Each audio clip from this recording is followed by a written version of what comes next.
6000 বছর আগের মহাভারতের যুদ্ধ যদি আবারও শুরু হয়, আর সেই যুদ্ধ যদি সায়েন্স ফিকশনের সাথে রিলেটেড থাকে, তাহলে কেমন হতো? আজকে আমরা রিভিউ দিতে চলেছি একটা সায়েন্স ফিকশন বেসড মুভি, কালকি 2898 এডি। মুভিটা অনেক ইন্টারেস্টিং আর দেখতে অনেক ভালো লাগবে। মুভি শুরু হয় মহাভারতের যুদ্ধের শেষের পরিস্থিতি দেখিয়ে, যেখানে দেখা যায় যুদ্ধে চারিদিকে রক্ত ছড়িয়ে আছে, মানুষ পড়ে আছে। তার মধ্যে একটা যোদ্ধা ছিল, তার নাম অশ্বত্থামা।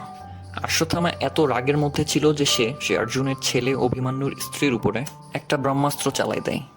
আর তার এরকম ব্যবহার দেখে কৃষ্ণ অনেক রেগে যায়। আর রাগের কারণে কৃষ্ণ অশ্বত্থামার মাথার মণি খুলে ফেলে, আর অশ্বত্থামাকে অভিশাপ দিয়ে দেয় যে সে কখনো মারা যাবে না, সারা জীবন সে কষ্টে কাটাবে। তার শরীর পোকামাকড় খেয়ে ফেলবে, তার মাথা দিয়ে সবসময় রক্ত বের হবে। এখন অশ্বত্থামাকে শুধু একটাই অপেক্ষা করতে হবে, কালিযুগ বা শেষ যুগ আসার জন্য। শেষ যুগে যখন পাপ কাজ অনেক বেড়ে যাবে, কোনো ভালো কাজ থাকবে না, তখন কৃষ্ণ তার দশম অবতার নিবে। আর যখন সে অবতার নিবে, তখন সে তার মায়ের পেটে থাকার সময় অশ্বত্থামাকে তাকে প্রোটেক্ট করতে হবে। ঠিক যেমন আজকে সে একজন গর্ভবতী মায়ের প্রতি অ্যাটাক করেছে, ঠিক তেমনই তাকে আবারও একজন গর্ভবতী মাকে রক্ষা করতে হবে। আর এই সময় যখন আসবে, তখন তার মণি ঠিকই তার কাছে চলে আসবে, আর এই মণি জল জল করা শুরু করবে। যুদ্ধের এই কাহিনীর পরে আবারও একটা কাহিনী আসে। সেই কাহিনীটা হলো 2898 এডিতে, অর্থাৎ মহাভারতের যুদ্ধের ঠিক 6000 বছর পর। মহাভারত হয়েছিল 3102 বিসিতে।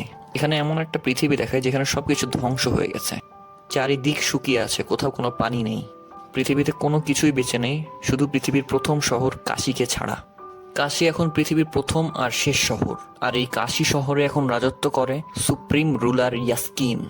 এখানে একটা মেগা স্ট্রাকচার আছে যাকে বলা হয় কমপ্লেক্স, যেটা দেখতে আসলে একটা উল্টা পিরামিডের মতো। কমপ্লেক্সের বাইরের কমান্ডারের নাম মানব, যে ইয়াস্কিনেরই একজন আর্মি। আর এখন এমন একটা সময় চলছে যখন কোনো মানবতা নাই, খাওয়ার কিছু নাই, পানি পর্যন্ত নাই, কিন্তু এখানে টেকনোলজি প্রচুর অ্যাডভান্স, যেমন ফ্লাইং কার, রোবট, এআই, আরও অনেক কিছু আছে।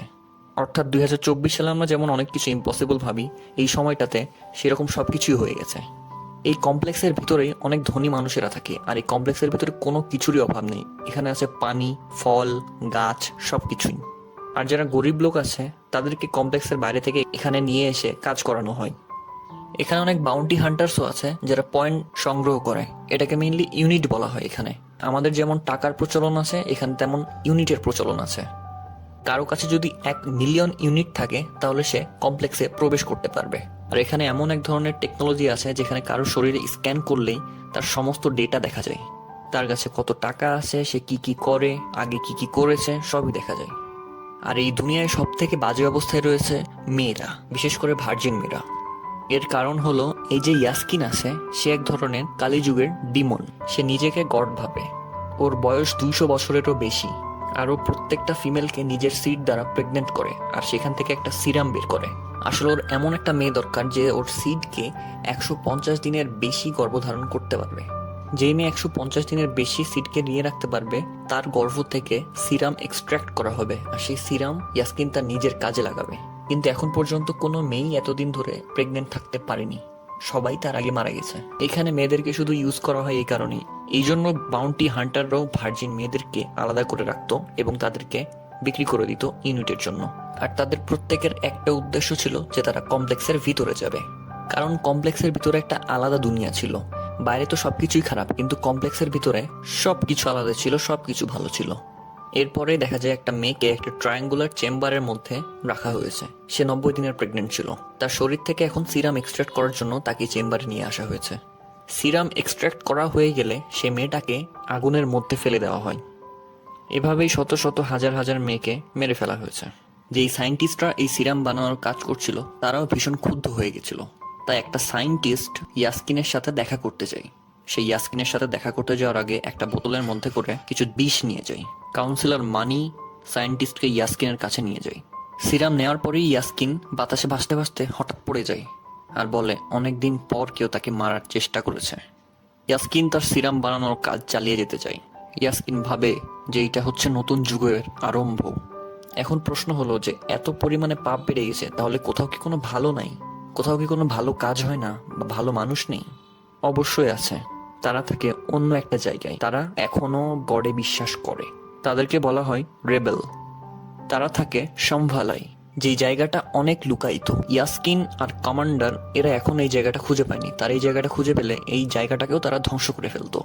রেবেলসরা লুকে লুকে সবার হেল্প করে। এদের একটা মেইন লিডার আছে, তার নাম মারিয়াম, যে মহাভারত, অশ্বত্থামা, কালিযুগ সবকিছুর উপরেই বিশ্বাস রাখে। সে বিশ্বাস করে যে এমন একটা দিন আসবে যখন মা আসবে আর তার মধ্যে থেকে কৃষ্ণ বের হবে। এবার দেখা যায় যে কিছু লোককে কাশিতে নিয়ে আসা হয় তাদেরকে বিক্রি করে দেওয়া হবে বলে, ছেলেদেরকে কর্মচারী হিসেবে আর ভার্জিন মেয়েদেরকে প্রেগনেন্ট করার জন্য, অর্থাৎ তাদের সিরাম বানানোর কাজে ইউজ করা হবে। এই লোকগুলোর মধ্যে একটা মেয়ে ছিল, সে নিজেকে ছেলে বলে সম্বোধন করে, কারণ সে জানতো সে যদি বলে যে সে মেয়ে তাহলে তার কি হতে চলেছে। যখন ছেলে মেয়ে আলাদা করা হচ্ছিল তখন কোনো মতে মেয়েটা পালিয়ে যায়, আর মেয়েটাকে পালাতে হেল্প করে একটা রেবেল। ওই গাড়িতে করে আসছিল একটা রেবেল, আর সেই রেবেলের কাছে ছিল মণি, অর্থাৎ অশ্বত্থামার মণি। সে যে একটা গর্ভবতী মেয়ের কাছে মণিটা রাখে আর দেখে যে মণিটা জ্বলে কিনা, কিন্তু মণিটা জ্বলে নাই। তখন সেই রেবেল বুঝে যে এই মেয়ে তাহলে কৃষ্ণর মা না। বাউন্টি হান্টার্সরা সঙ্গে সঙ্গে সেই জায়গায় অ্যাটাক করে আর রেবেলসদেরকে ধরতে চলে আসে। বাউন্টি হান্টার্সদের অ্যাটাকে রেবেলসের কাছ থেকে মণি পড়ে যায়, কিন্তু সেই ছোট্ট মেয়েটা সেই মণিটাকে তুলে নেয়। বাউন্টি হান্টার্স রেবেলকে ধরে ফেলে আর তাকে কমান্ডারের সামনে নিয়ে আসে। কমান্ডার রেবেলসকে জিজ্ঞেস করে যদি সম্ভালয়ের ঠিকানা সে কমান্ডারকে দেয় তাহলে তাকে ছেড়ে দিবে। প্রেগনেন্ট মেয়েটা বলতে মানা করে। সেখানে দুইজনকে মেরে ফেলে কমান্ডার। এসব দেখার পর মনে হয় যে আসলে পৃথিবী থেকে ভালো চলে গেছে, যা হচ্ছে সবই খারাপ। এরপরই একটা বাউন্টি হান্টারের সাথে দেখা হয় যার নাম ভাইরাভা, যার রোল করেছে প্রভাস। ভাইরাভার একটা রোবট কার আছে, তার নাম এআই বুজ্জি। ভাইরাভা আসলে রেবেলসকে ধরতে এসেছিল, কারণ সে রেবেলসকে ধরতে পারলে সে 5000 ইউনিট পেত। এখানে সব বাউন্টি হান্টারেরই একটা ইচ্ছা, সবাই 1 মিলিয়ন ইউনিট সংগ্রহ করবে আর কমপ্লেক্সের ভিতরে যাবে। ভাইরাভারও স্বপ্ন একই রকমেরই ছিল, সেও কমপ্লেক্সের ভিতরে যেতে চায়, কিন্তু তার কাছে নাই কোনো ইউনিট। ভাইরাভা এখানে অন্যান্য বাউন্টি হান্টারদের সাথে অনেক মারামারি করে আর সে রেবেলসকে নিজের সাথে নিয়ে যায়। ভাইরাভার কথা বলতে গেলে সে এক ক্যাপ্টেনের কাছে বড় হয়েছে, কিন্তু বড় করার পর ক্যাপ্টেন তাকে বিক্রি করে দিতে চায়, কিন্তু ক্যাপ্টেন ভাইরাভাকে বিক্রি করার আগেই ভাইরাভা ক্যাপ্টেনকেই উল্টা বিক্রি করে দেয়, অর্থাৎ চোরের উপরে বাটপারি। তার মানে বোঝা যাচ্ছে সে অনেক স্মার্ট, কিন্তু বর্তমানে সে রয়েছে অনেক অভাবের মধ্যে। সে কোনো কিছু ডিলও দিতে পারে না, তার কাছে অনেক ইউনিটের অভাব। সে সবার কাছ থেকে পয়েন্ট ধার করে করে নিয়ে থাকে, কারো পয়েন্ট ব্যাকও দিতে পারে না। তার একটাই স্বপ্ন, সে যাবে কমপ্লেক্সের ভিতরে। এদিকে ভাইরাভাকে একটা মেয়ে পছন্দ করে, তার নাম রক্সি। রক্সির কাছ থেকেও সে ইউনিট ধার করেছিল। এর মাঝে রক্সি কমপ্লেক্সের ভিতরে 70 দিনের কাজ করার একটা অ্যাপয়েন্টমেন্ট পায়। তখন ভাইরাভাকে রিকোয়েস্ট করে যে সেও যেন তাকে নিয়ে যায় কমপ্লেক্সের ভিতরে। তখন রক্সি ভাইরাভার জন্য 1 ঘন্টার একটা টেম্পোরারি পাস বানাই দেয়। কমপ্লেক্সের ভিতরে যাওয়ার পর ভাইরাভা দেখে আর্টিফিশিয়াল দুনিয়া কিভাবে বানানো হয়েছে। ভিতরে সমুদ্র আছে, জঙ্গল আছে, পানি আছে, ফল আছে, গাছ আছে, সবই আছে। অর্থাৎ আমরা যেমন এখন গাছ কাটি, বন নিধন করি, সমুদ্রে পানি নোংরা করি, ফিউচারে সমুদ্র আর গাছপালাকে দেখায় ইউনিট সংগ্রহ করা হয়। এগুলাকে লাক্সারি হিসেবে দেখা হয় ইন ফিউচার। ভাবতে অবাক লাগে তাই না? কিন্তু এমনটাও আসলে হতে পারে। ভাইরাভা ভিতরে যে অবাক হয়ে যায়, সে ঘোড়া দেখে, গাছ দেখে, অনেক গাছের ফল সে চিনেও না, ঘোড়াও চিনে না, অনেক কিছু সে চিনে না। রোবোটিক্স এক দুনিয়ায় সে থাকতো। এখানে ভাইরাভা ভালো এনজয় করছিল কিছুক্ষণ, কিন্তু তার ব্যবহারের কারণে গার্ড তাকে বের করে দেয় ওখান থেকে। কমপ্লেক্স থেকে বের হয়ে সে মদ খেতে থাকে, কারণ তার একটাই মাত্র স্বপ্ন কমপ্লেক্সের ভিতরে সে আবারও যাবে। আর তখনই আমরা দেখতে পাই সেই বাচ্চা যে তুলে নিয়েছিল রেবেলের হাত থেকে পড়ে যাওয়া মনিটা। একটা রোবট তার পিছে ধাওয়া করছিল।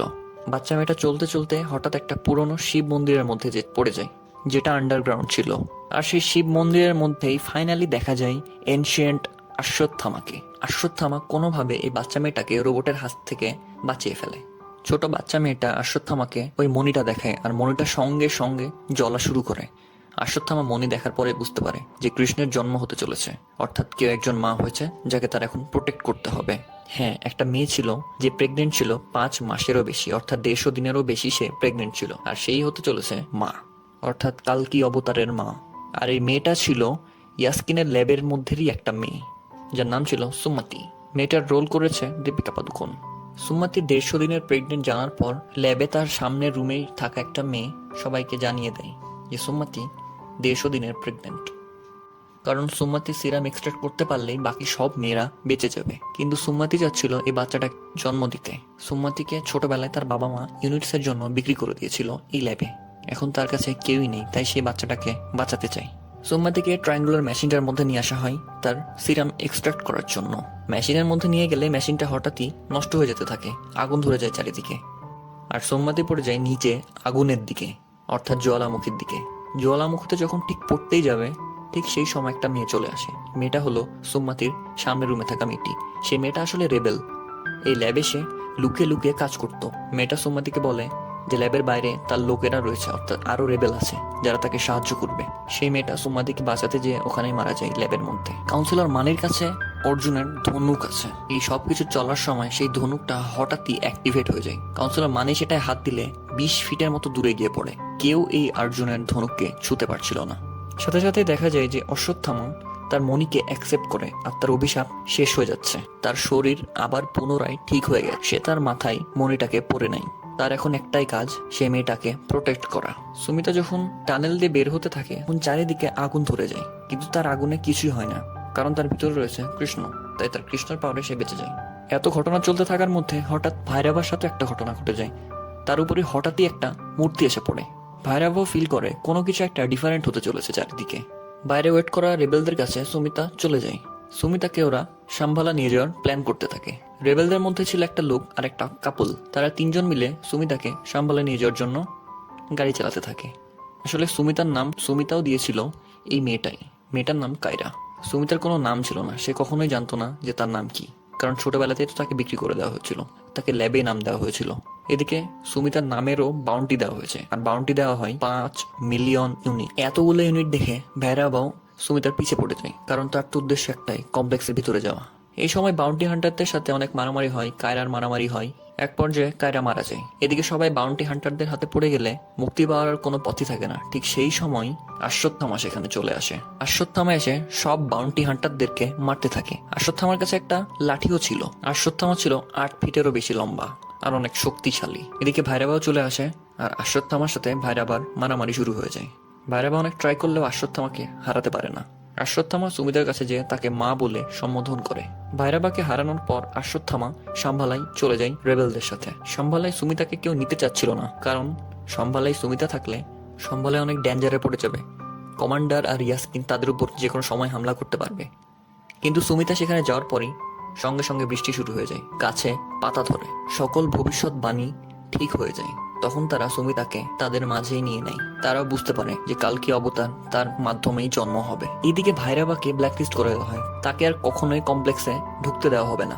ভাইরাবা তখন কমান্ডারের সাথে ডিল করে যে সেই ধরে নিয়ে আসবে সুমিতাকে আর তার কাছে নিয়ে এসে হাজির করবে।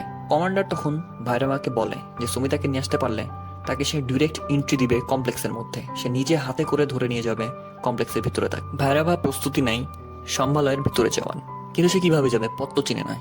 কিন্তু প্রথমের দিকে একটা রেবেলকে সে 5000 ইউনিটের জন্য ধরেছিল। সে রেবেলটা আবার ভাইরাবার অনেক বড় ফ্যান। রেবেল যখন শুনে যে ভাইরাবাকে কমপ্লেক্সের ভিতরে কখনোই ঢুকতে দেওয়া হবে না, সে তখন রেবেলকে বলে যে তাহলে তুমি চলে আসো আমাদের সাথে সম্ভালয়, সেখানে তুমি থাকবে। রেবেলটা আসলে জানতো না যে ভাইরাবা আসলে কমান্ডারের সাথে হাত মিলিয়েছে।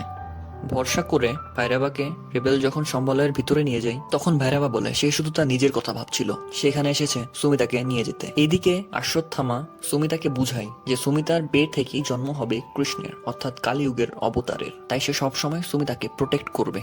অশ্বত্থামা তার লাঠিরও রহস্য বলে। এই লাঠিটা আসলে যেন তেন লাঠি না। অশ্বত্থামা বলে এই লাঠিটা হলো যে তার প্রিয় বন্ধু কারণের ধনুক, আর এই ধনুকের নাম বিজয়, আর এই ধনুকটা দিয়েছিল পরশুরাম। অশ্বত্থামা আরো বলে যে এখন যেহেতু কারণ নাই, তাই এই ধনুকেরও কোনো দাম নাই। এই ধনুকটা এখন সামান্য মাত্র একটা লাঠিতে রূপান্তরিত হয়েছে।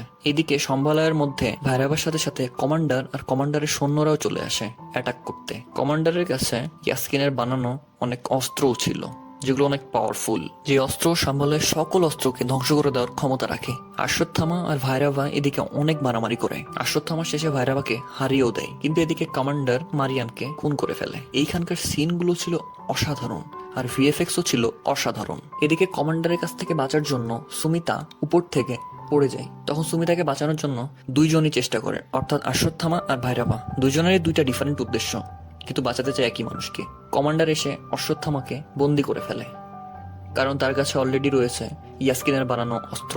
এদিকে ভাইরাবাও অজ্ঞান হয়ে পড়ে থাকে, আর ভাইরাবা যেখানে অজ্ঞান হয়ে পড়েছিল সেইখানে ছিল অশ্বত্থামার সেই লাঠি। সুমিতাকে যখনই কমান্ডার নিয়ে চলে যাবে তার সাথে করে, ঠিক সেই সময় একটা পাতা সেই লাঠির উপরে পড়ে, আর সেই লাঠিটা যে পড়ে ভাইরাবার হাতের উপরে, আর এই লাঠি ভাইরাবার হাতের উপরে যাওয়া মাত্রই অ্যাক্টিভেট হয়ে যায়, অর্থাৎ কারণের ধনুকে পরিণত হয়। ঠিক তখনই যে বোঝা যায় যে ভাইরাবা আসলে যেন তেন কেউ না, সে হয়তো বা এখানে কারণ হতে পারে, যেহেতু কারণের ধনুক তার হাতে অ্যাক্টিভেট হয়ে গেছে। ভাইরাবা ধনুক দিয়ে কমান্ডারকে মেরে ফেলে আর সুমিতাকে রক্ষা করে, আর রক্ষা করার সঙ্গে সঙ্গেই তার হাত থেকে ধনুক পড়ে যায়, আর ধনুক পড়ে যাওয়ার পরপরই সে তার মেমোরি লুজ করে ফেলে আবারও। সে মনে করে সে আবারও ভাইরাবা হয়ে গেছে, সে বুঝতে পারে না যে সে আসলে কি, সে ভাইরাবাতেই থাকে। এদিকে আরেকটা গুরুত্বপূর্ণ কথা বলা যায়, অশ্বত্থামার সাথে যাদেরই মারামারি হয়েছে সবাই মারা গেছে, শুধু ভাইরাবা বাদ দিয়ে, যার মানে এটা হতে পারে যে সে হয়তো নিজেই কারণ। অর্থাৎ দেখে কিছুটা এরকমই মনে হয়েছে। এইসব শেষ হওয়ার পর ভাইরাবা আবারও বুজ্জিকে নিয়ে সুমিতাকে সাথে করে চলে যেতে থাকে। সে চলতে থাকে ইয়াসকিনের কাছে যাওয়ার জন্য, কারণ তার তো কমপ্লেক্সে যাওয়ার উদ্দেশ্য। অশ্বত্থামা তাকে থামানোর চেষ্টা করে, কিন্তু টেকনোলজি অনেক অ্যাডভান্স থাকে, অশ্বত্থামা তাকে থামাতে পারে না। শাম্ভালারও অবস্থা খারাপ, চারিদিকে শুধু আগুন, মানুষ, লাশ, রক্ত। দেখে মনে হচ্ছিল যে সেখানে আরো একটা ছোটখাটো মহাভারত হয়ে গেছে। অশ্বত্থামা ততক্ষণে বুঝে যায় যে ভাইরাবা তার বন্ধু কারণের রূপে আছে, শুধু সে সবকিছু ঠিক মতো মনে করতে পারছে না। তাই এখন অশ্বত্থামার আরো একটা কাজ, সে এখন কারণকে মনে করাতে হবে যে সে আসলে কি, মানে ভাইরাবাকে, যেন ইয়াসকিনকে হারাতে আর কালকির অবতারের জন্মে সে তাকে হেল্প করতে পারে। এদিকে শেষের সিনে দেখা যায় যে ইয়াসকিন সুমিতার সিরামের একটা বিন্দু পাওয়া যায়, অর্থাৎ যখন সুমিতার সিরাম এক্সট্রাক্ট করা হচ্ছিল, মেশিনে আগুন ধরার আগে সুমিতার মধ্যে থেকে এক ড্রপ সিরাম এক্সট্রাক্ট করা গেছে। সেই সিরামটা মানি ইয়াসকিনকে দেয়। সেই সিরামটা ইয়াসকিন ইনজেক্ট করা মাত্রই অনেক পরিমাণে পাওয়ারফুল হয়ে যায়। পাওয়ারফুল হওয়ার পর ইয়াসকিন বলে সুমিতাকে আনতে আর কালকির জন্ম থামাতে সে নিজেই এখন যাবে। আর এভাবেই শেষ হয়ে যায় কালকি 2898 মুভিটা। আই হোপ আপনাদের এক্সপ্লেনেশনটা ভালো লেগেছে। কালকি মুভির এখন সেকেন্ড পার্ট আসাটাই শুধু বাকি। ভিডিওটা ভালো লেগে থাকলে লাইক করে দিবেন, আর চ্যানেলে নতুন হয়ে থাকলে সাবস্ক্রাইব করে পাশেই থাকবেন।